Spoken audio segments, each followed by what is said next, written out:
गुजरात की सोमनाथ की पावन धरती से मैं ऐलान करता हूं कि आम आदमी पार्टी की गुजरात में सरकार बनेगी तो अगले 5 साल के अंदर गुजरात के हर बेरोजगार युवा को हम रोजगार देंगे। दूसरी बात, जब तक रोजगार नहीं मिलेगा तब तक हर बेरोजगार बच्चे को 3,000 रुपए महीने बेरोजगारी भत्ता मिलेगा। तीसरी बात, 10 लाख सरकारी नौकरियां निकालेंगे।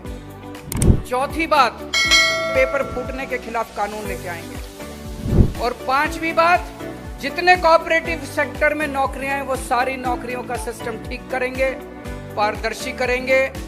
आम बच्चों को नौकरी मिलेगी, सिफारिश से नौकरी नहीं मिलेगी, घूसखोरी से नौकरी नहीं मिलेगी। ये धर्म युद्ध है, ये महाभारत की तरह है। जैसे महाभारत की आपने कहानी सुनी होगी, जब महाभारत युद्ध शुरू हो गया तो श्री कृष्ण जी सोए हुए थे।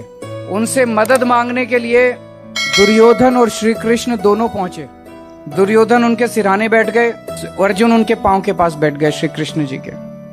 उनकी जब आंखें खुली तो उनको पहले अर्जुन दिखाई दिए। उन्होंने अर्जुन से पूछा क्या चाहिए, तो दुर्योधन ने कहा पहले मैं आया था, मैं मांगूंगा।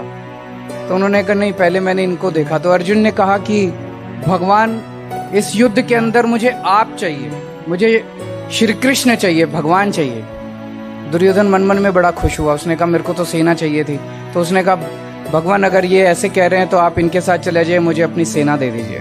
आज इन लोगों के पास पूरी सेना है, इन लोगों के पास पूरी ताकत है। इनके पास सीबीआई है, इनके पास ईडी है, इनके पास इनकम टैक्स है, इनके पास पुलिस है, इनके पास सारी इतना पैसा है इन लोगों के पास। हमारे साथ श्री कृष्ण है, हमारे साथ भगवान है। और अंत में जीत सच्चाई की होगी, भगवान की होगी।